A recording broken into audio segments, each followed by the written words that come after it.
مانا ہے تم نے اشہد ان لا الہ الا اللہ وحدہ لا شریک لہ وبعہد اللہ اوفوا، اس کو پورا کرو۔ اللہ کو بادشاہ مانا ہے تو اس کے حکم کی تابعداری کرو۔ ذالکم وصاکم بہ لعلکم تذکرون، یہ قانون تمہیں بتائے جا رہے ہیں اس لیے کہ تم اس سے نصیحت حاصل کرو، اپنے آپ کو اس کے مطابق ڈھال دو۔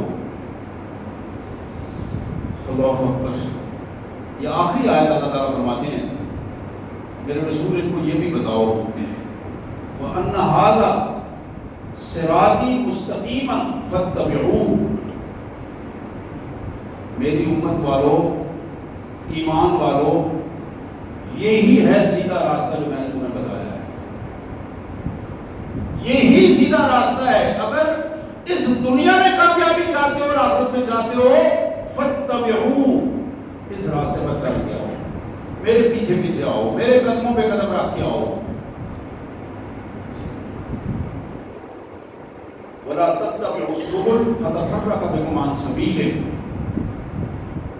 میرے راستے کو چھوڑ کر دوسروں کے راستے کو، میری قیادت کو چھوڑ کر دوسروں کی قیادت کو نہ تسلیم کرنا۔ اگر یہ کام کرو گے تو پھر فَتَفَرَّقَ بِكُمْ عَنْ سَبِيلِهِ، اس دین کے سچے راستے سے بھٹک جاؤ گے، الگ ہو جاؤ گے، گمراہ ہو جاؤ گے، پھر کوئی تمہیں سیدھا راستے پر لانے والا نہیں ہوگا۔ ذالکم وصاکم بہ لعلکم تتقون،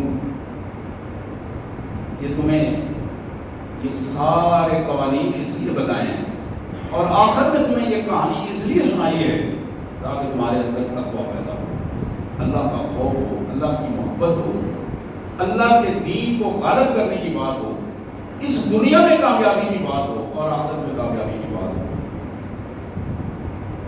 میرے پیارے بھائیو، آج کی ہماری یہ آیات جو سورہ اعراف کی آیت نمبر 51 سے آیت نمبر 151 سے 154 تک، یہ 3 آیات، اس کا ضرور مطالعہ کریں گے۔ اہم ترین آیات ہیں، اہم ترین آیات ہیں، ضرور مطالعہ کریں، اپنے بچوں کو سنائیں۔ حقیقت یہ ہے کہ کامیابی صرف اور صرف اللہ کے قرآن اور محمد رسول اللہ کے سنت میں ہے۔ کامیابی اس سے ہٹ کر اگر کوئی بندہ کہتا ہے کہ دنیا میں میں کامیاب ہو جاؤں گا، یقین کرو کہ معاشرے بگڑ رہے ہیں، رو رہے ہیں لوگ، ذلت اور رسوائی کا نمونہ بنتے ہیں لوگ، لیکن عملاً ایسی موجود نہیں، عملاً یہ کام موجود نہیں۔ عمل، نیت اور عمل کو درست کر کے دنیا میں اگر کوئی کامیابی چاہتے ہیں تو یہ نا اصولوں پہ عمل کریں، سوال ہی نہیں پیدا ہوتا کہ کامیابی آپ کے قدموں میں نہ آئے۔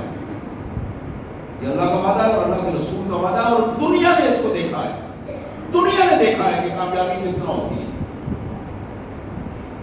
ایک اکیلا بندہ جو کوہ صفا سے اٹھا تھا، ایک اکیلا بندہ، اس اکیلے بندے نے پوری دنیا کی سپر طاقتوں کو اپنی زمین کی خاک پٹائی ہے۔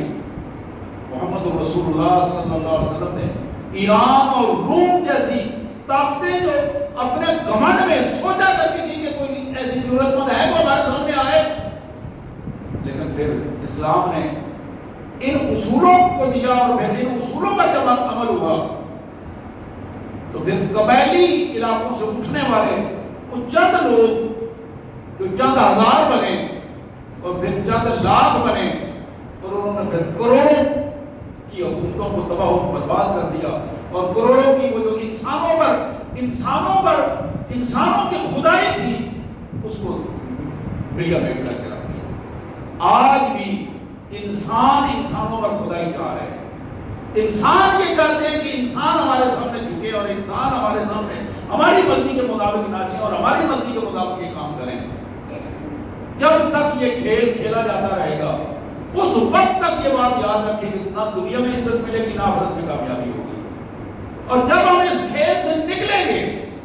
اللہ کے قانون کو مخلص ہو کر پکڑیں گے، اس کے مطابق اخلاص کے ساتھ اپنے آپ کو ڈال دیں گے، یقین کیجیے اس دنیا میں بھی عزت ملے گی اور آخرت میں بھی عزت ملے گی۔